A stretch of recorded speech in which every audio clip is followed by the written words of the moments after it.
Hello students.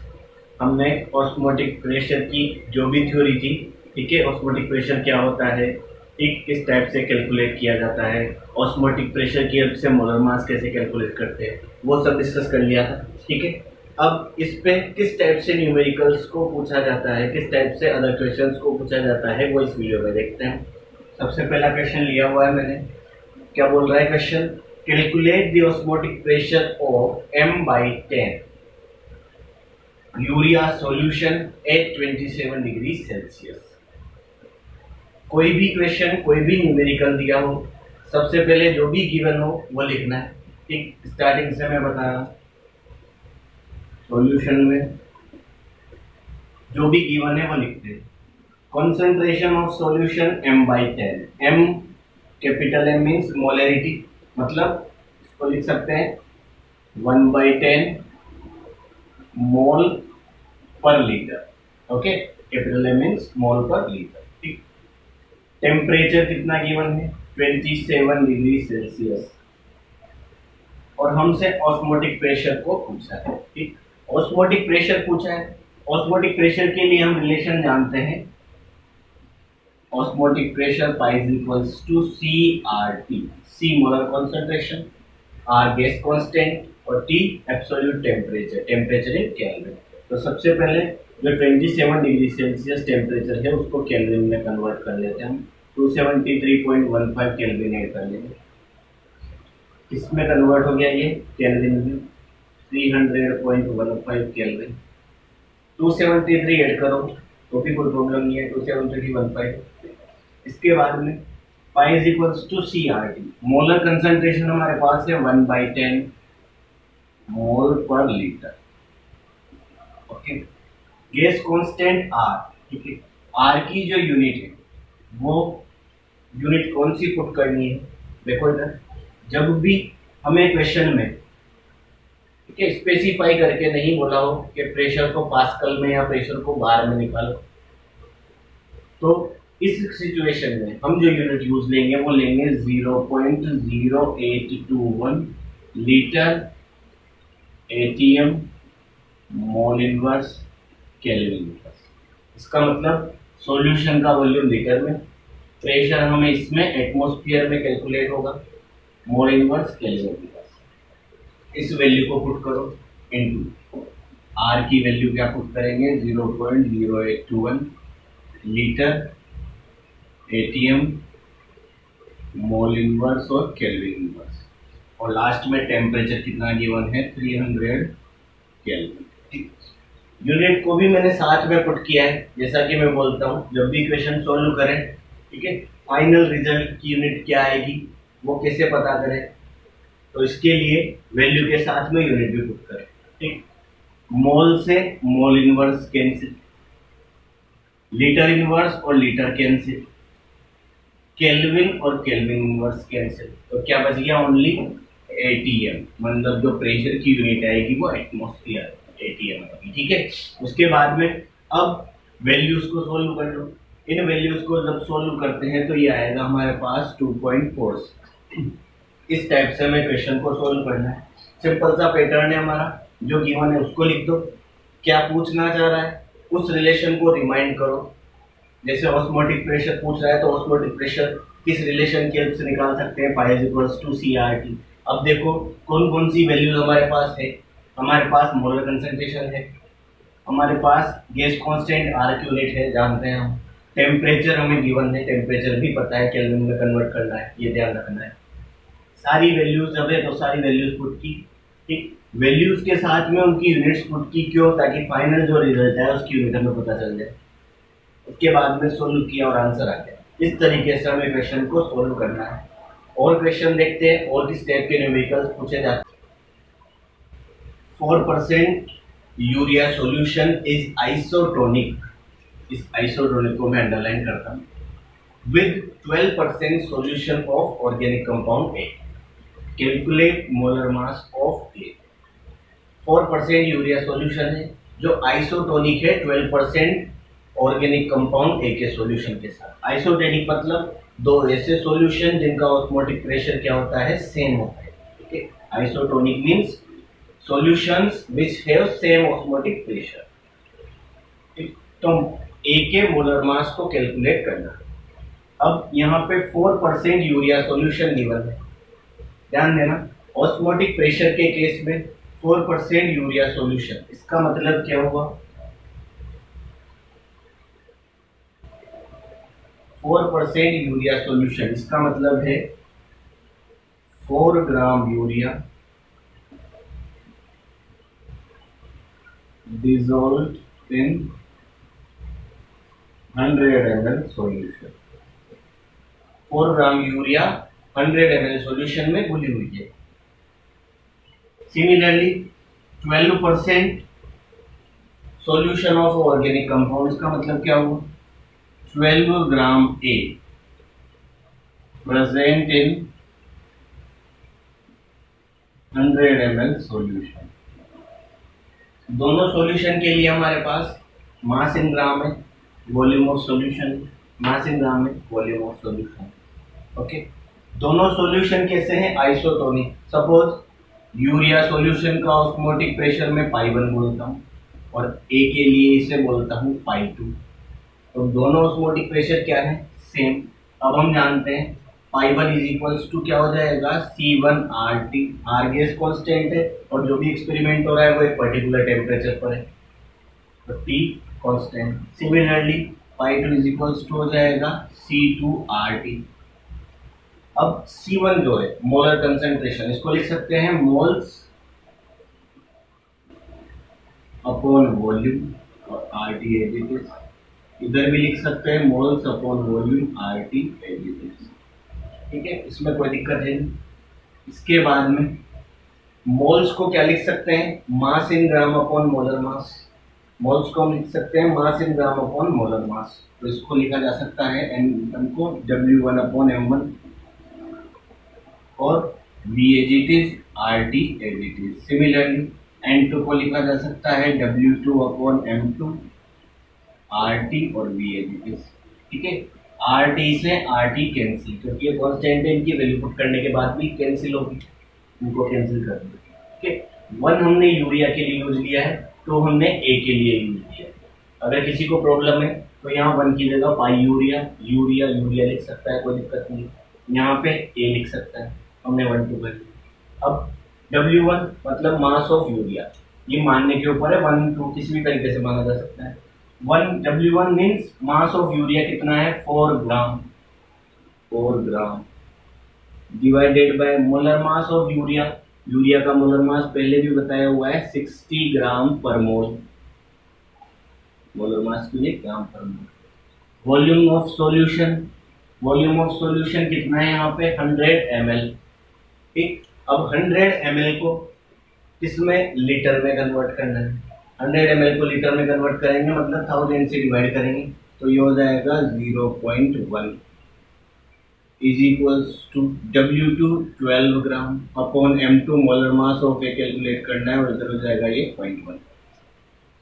यहाँ पे 100 ml को इस क्वेश्चन में अगर दोनों तरफ वॉल्यूम को तुम लीटर में चेंज नहीं भी करो तो भी कोई प्रॉब्लम नहीं है, क्योंकि ml से ml कट जाएगा, तो कोई दिक्कत नहीं। पर हमारी वो एक आदत में कि वॉल्यूम को लीटर में लेके चलना है, तो उससे कोई दिक्कत नहीं। 0.1 से 0.1 कैंसिल। M2 के लिए जब यहाँ सोल्व करेंगे तो ये आएगा 180 ग्राम पर मोल। इस तरीके से हमें क्वेश्चन को सोल्व करना है। क्वेश्चन में मेन जो चीज है वो है आइसोटोनिक वर्ड। आइसोटोनिक मतलब दोनों के ऑस्मोटिक प्रेशर सेम है, और जब हमने आइसोटोनिक सॉल्यूशन पढ़ा था तो मैंने बताया था आइसोटोनिक सॉल्यूशन ऐसे होते हैं जिनकी ऑस्मोटिक प्रेशर के साथ साथ उनकी मोलर कंसंट्रेशंस भी सेम होते हैं। तो इस क्वेश्चन को हम पाई 1 इक्वल टू पाई 2 ना लेके C1 इक्वल टू C2 से भी स्टार्ट कर सकते थे। C1 की जगह पे मोल्स अपॉन वॉल्यूम और मोल्स को फिर मास इन ग्राम अपॉन मोलर मास लिखते थे। Similarly moles upon volume of solution और मोल्स को मास इन ग्राम अपॉन मोलर मास लिख सकते थे। सोल्व करने पे मोलर मास ऑफ ए कितना आ गया, 180 आ गया। ओके, इस तरीके से हमें इस क्वेश्चन को सोल्व करना है। क्वेश्चन को सोल्व करते टाइम पे जो मैं स्टार्टिंग से बता रहा हूँ, जो भी गिवन है वो लिखना है। क्वेश्चन को अच्छे से रीड करना है, उसमें हर टर्म्स का मतलब आना चाहिए, उसको समझते हुए क्या पूछा है और उसे किस रिलेशन से फाइंड आउट कर सकते हैं, उसके लिए क्या क्या रिक्वायर है, ये चीजें सोचना है। इस तरीके से हमें क्वेश्चन को करना। 200 centimetre cube of a solution containing 1.26 gram of protein 200 centimetre cube मतलब मिलीलीटर। 200 मिलीलीटर एक सॉल्यूशन है प्रोटीन का जिसमें 1.26 ग्राम प्रोटीन प्रेजेंट है। उसका 300 केल्विन टेम्परेचर पर ऑस्मोटिक प्रेशर कितना है 2.57 इंटू 10⁻³ बार।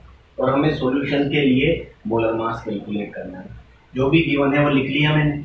वॉल्यूम गिवन है, mass of protein, mass of solute in gram present, molar mass calculate करना है, टेम्परेचर गिवन है और ऑस्मोटिक प्रेशर गिवन है बार। हमें मोलर मास कैलकुलेट करना है। We know that pi is equals to CRT। जो चीज पूछी गई है या जो चीज गिवन है, यहाँ पे ऑस्मोटिक प्रेशर गिवन है तो हमें जो भी चीज मिलेगी वो ऑस्मोटिक प्रेशर के रिलेशन से मिलेगी। एक ही रिलेशन याद करना बताया मैंने, pi is equals to CRT याद रखना है। अब हमें मोलर मास कैलकुलेट करना है तो मोलर मास की टर्म को लेके हम कोई दिक्कत नहीं, इसको इजीली ले आएंगे। सी मोलर कंसंट्रेशन है, means moles upon volume of solution. Okay, moles को मास इन ग्राम अपॉन मोलर मास लिख दिया तो हमने यहाँ पे मोलर मास की टर्म को लिए, ये फॉर्मूला। इसमें हमें ऑस्मोटिक प्रेशर की वैल्यू चाहिए, मास of solute, molar mass calculate करना है, वॉल्यूम चाहिए, आर और टी की वैल्यू चाहिए। ये ध्यान रखना है जब भी क्वेश्चन में ऑस्मोटिक प्रेशर की यूनिट एटीएम होती है तो आर की जो यूनिट लेनी है वो क्या लेनी है 0.0821 लीटर एटीएम मोल इनवर्स केल्विन इनवर्स। कब? जब प्रेशर की यूनिट ऑस्मोटिक प्रेशर किसमें एटीएम एटमॉस्फेयर में दिया। जब ऑस्मोटिक प्रेशर बार में दिया हो तो 8.314 into 10⁻² litre bar mole inverse kelvin inverse. Okay, ये यूनिट कब लेनी है? जब बार में प्रेशर दिया हो, जैसे कि यहाँ पे बार में प्रेशर दिया है तो यूनिट कैसी लेनी है 8.314 इंटू 10⁻², या इसी को लिखा जा सकता है 0.083। ओके, क्वेश्चन को सॉल्व करते हैं। ऑस्मोटिक प्रेशर की वैल्यू है 2.57 into 10⁻³ is equals to mass of solute 1.26 upon molar mass हमें फाइंड आउट करना है। Volume of solution 200 centimetre cube. Centimetre cube means millilitre, मतलब 200 ml सॉल्यूशन है, उसको जब लीटर में कन्वर्ट करोगे तो 1000 से डिवाइड करोगे तो ये हो जाएगा 200,000 से डिवाइड करना मतलब 10⁻³ ओके, ये वॉल्यूम में कन्वर्ट हो गया। इसके बाद में आर की वैल्यू 0.083 इंटू टेम्परेचर 300।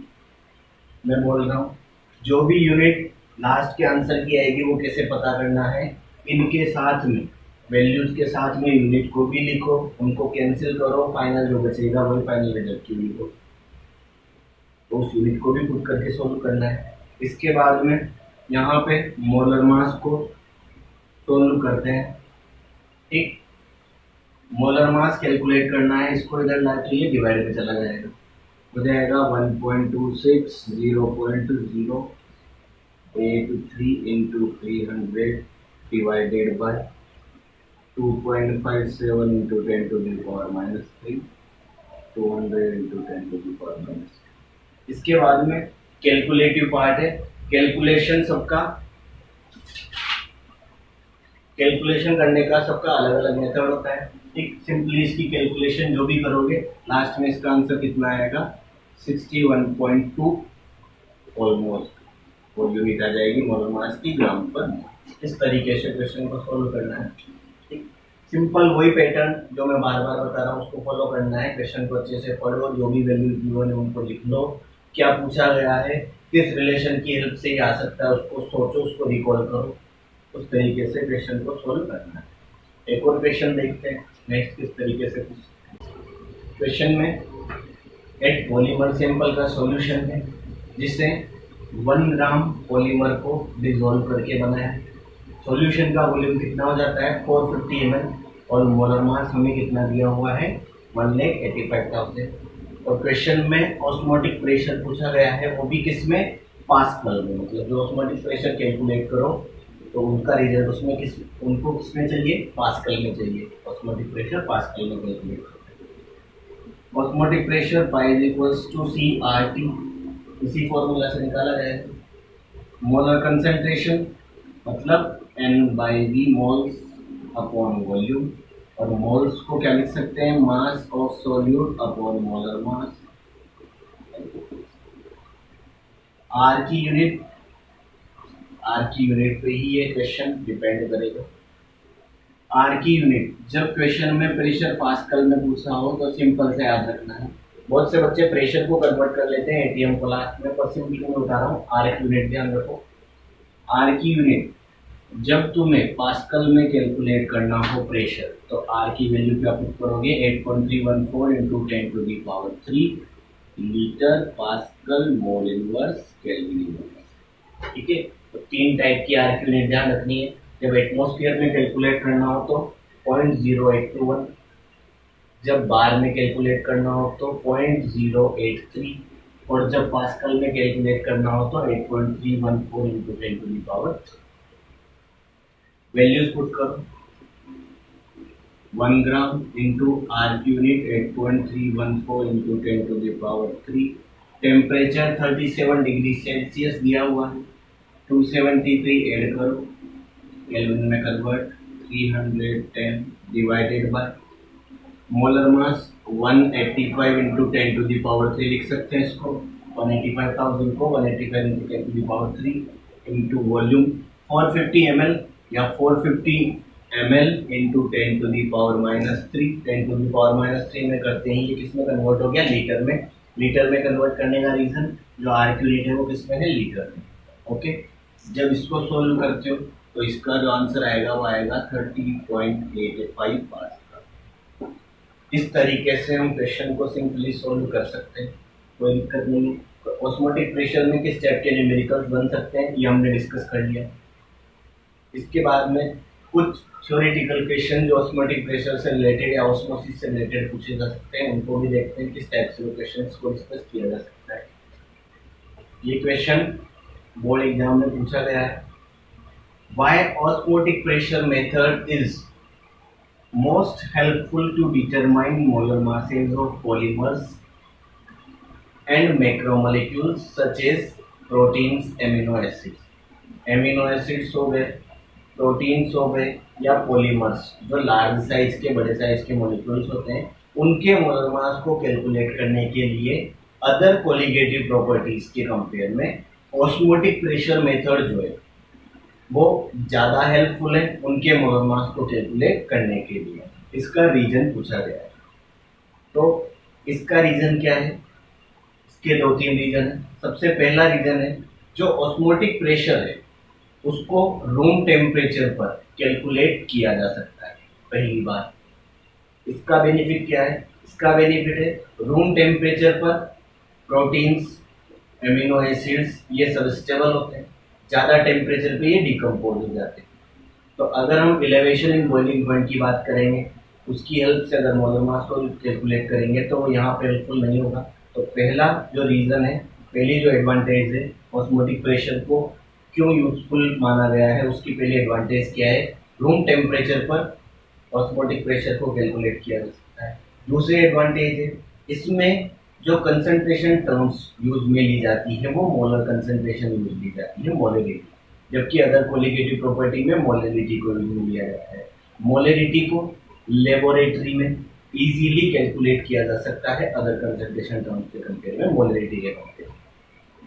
उसके बाद में नेक्स्ट जो रीजन है वो है डाइल्यूट सॉल्यूशन के लिए भी अगर हम ऑस्मोटिक प्रेशर की वैल्यू को कैलकुलेट करते हैं तो ऑस्मोटिक प्रेशर की अच्छी खासी लार्ज मैग्नीट्यूड वाली वैल्यू हमें फाइंड आउट हो जाती है, जबकि अदर कोलिगेटिव प्रॉपर्टी की वैल्यू बहुत ही कम मिलती है डाइल्यूट सॉल्यूशन के लिए, और जितनी कम वैल्यू होगी उसमें परसेंटेज एरर उतना ही ज़्यादा होगा। तो ऑस्मोटिक प्रेशर में परसेंटेज एरर की प्रॉब्लम भी नहीं होती है। ये कुछ एडवांटेज है जिनकी वजह से ऑस्मोटिक प्रेशर ज़्यादा हेल्पफुल होता है इन कंपाउंड्स के मोलर मासेस को कैलकुलेट करने के लिए। ठीक है, इसके बाद में इस टाइप के क्वेश्चन भी पूछे जाते हैं, जैसे कि मैं क्वेश्चन देता हूं, what happen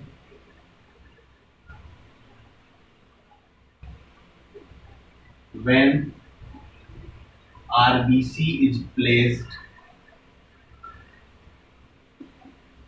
in salt solution having concentration less than 0.9% weight by volume। इस टाइप के क्वेश्चन भी पूछे जा सकते हैं, ये ऑस्मोसिस से रिलेटेड है। व्हाट हैपन क्या होता है व्हेन आरबीसी इज प्लेस्ड, जब आरबीसी को 0.9 वेट बाय वॉल्यूम कंसंट्रेशन से कम कंसंट्रेशन के सॉल्ट सॉल्यूशन में अगर हम रखते हैं तो क्या होता है, आरबीसी पे क्या इफेक्ट पड़ता है, कौन सा प्रोसेस होता है, इसको देखते हैं।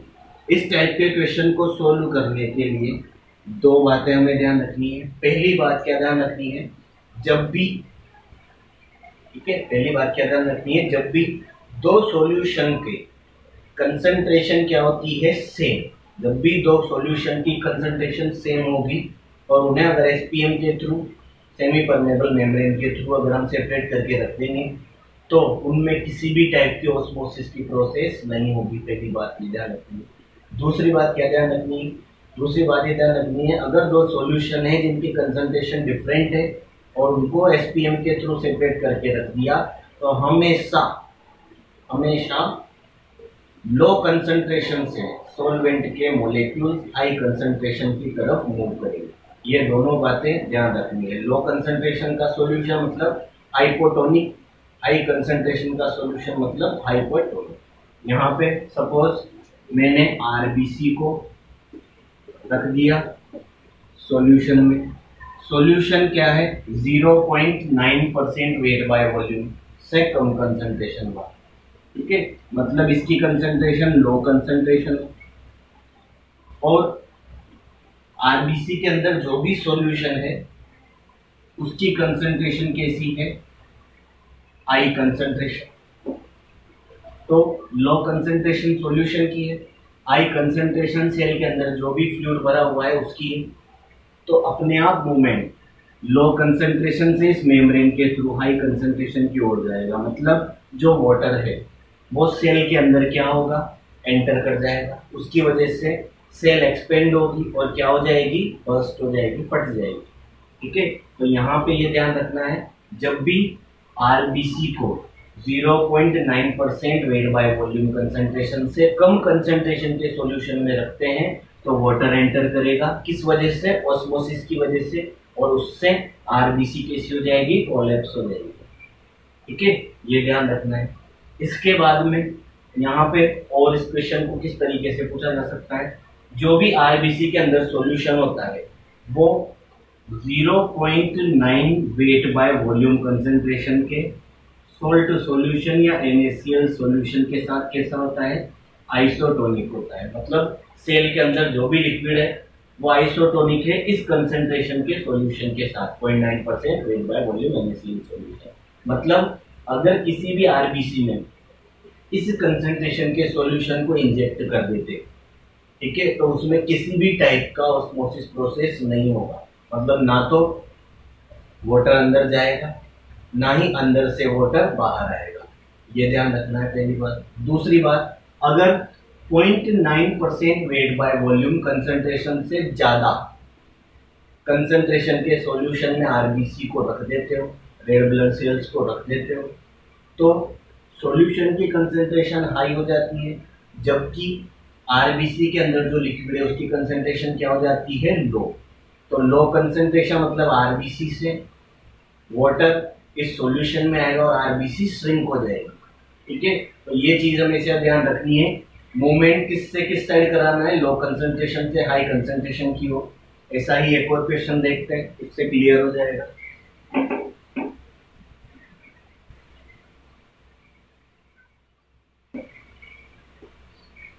एक और क्वेश्चन क्या है, क्वेश्चन है रॉ मैंगो को, मैं लिख नहीं रहा क्वेश्चन को, बोल के बता रहा हूँ। What happen when raw mango placed in saline water या सोल्टी वाटर, ठीक है, या सोल्ट सॉल्यूशन। सोल्ट के सॉल्यूशन में जब रॉ मैंगो को, कच्चे आम को रखा जाता है तो क्या होता है, ये पूछा गया है। रॉ मैंगो ले लिया हमने, यहाँ पे सोल्ट सॉल्यूशन है, मतलब उसकी कंसंट्रेशन क्या है, ज्यादा। और मैंगो के अंदर जो भी सॉल्ट है उसकी कंसंट्रेशन कैसी है, लो। लो कंसंट्रेशन से पार्टिकल्स का मूवमेंट इस मेम्ब्रेन के थ्रू कहाँ होगा, हाई कंसंट्रेशन की होगा। किस प्रोसेस के थ्रू, ऑस्मोसिस प्रोसेस के थ्रू। और जैसे ही इसमें से वाटर पार्टिकल्स मूव होकर बाहर निकल जाएंगे, ये कैसा हो जाएगा, श्रिंक हो जाएगा, और किसमें कन्वर्ट हो जाएगा, पिकल में कन्वर्ट हो जाएगा। ठीक है, तो इस तरीके के भी क्वेश्चंस को पूछा जाता है थ्योरेटिकली। सबका कॉन्सेप्ट सेम है, लो कंसंट्रेशन से हाई कंसंट्रेशन की तरफ सॉल्वेंट के मॉलिक्यूल्स को मूव करवाना है। अब अगर सब्सटेंस के अंदर से मूव करेंगे तो वो श्रिंक होगा, और सब्सटेंस में मूव करेंगे तो वो स्वेल हो जाएगा, मतलब उसमें स्वेलिंग आ जाएगी। ओके, इसके बाद में ऑस्मोसिस से रिलेटेड एक और टॉपिक है, उसको भी यहाँ पे देख लेते हैं। वो है रिवर्स ऑस्मोसिस। रिवर्स ऑस्मोसिस, जैसा कि नाम से पता चल रहा है, ऑस्मोसिस प्रोसेस का रिवर्स। इसमें क्या होता है, सपोज मैंने एक कंटेनर लिया, इस कंटेनर को एसपीएम के थ्रू सेपरेट कर लिया, एक तरफ सॉल्वेंट और एक तरफ क्या दे दिया, सॉल्यूशन। अब सबसे पहले क्या होता है, जैसे ही सॉल्वेंट को सॉल्यूशन से सेपरेट करते हैं एसपीएम के थ्रू, सॉल्वेंट के पार्टिकल्स सॉल्यूशन की ओर एसपीएम के थ्रू मूव करते हैं। इस प्रोसेस को हम बोलते हैं ऑस्मोसिस। क्या बोलते हैं इस प्रोसेस को हम, ऑस्मोसिस, पहली बात। उसके बाद में हमने क्या किया था, इस ऑस्मोसिस की प्रोसेस को रोकने के लिए सॉल्यूशन की साइड से कुछ एक्स्ट्रा प्रेशर लगाया। वो एक्स्ट्रा प्रेशर इस प्रोसेस को रोक देता है। उस एक्स्ट्रा प्रेशर को क्या बोला था हमने, ऑस्मोटिक प्रेशर पाइप। ठीक है, अब ऑस्मोसिस की प्रोसेस क्या हो गई, रुक गई, क्योंकि हमने ऑस्मोटिक प्रेशर लगा दिया।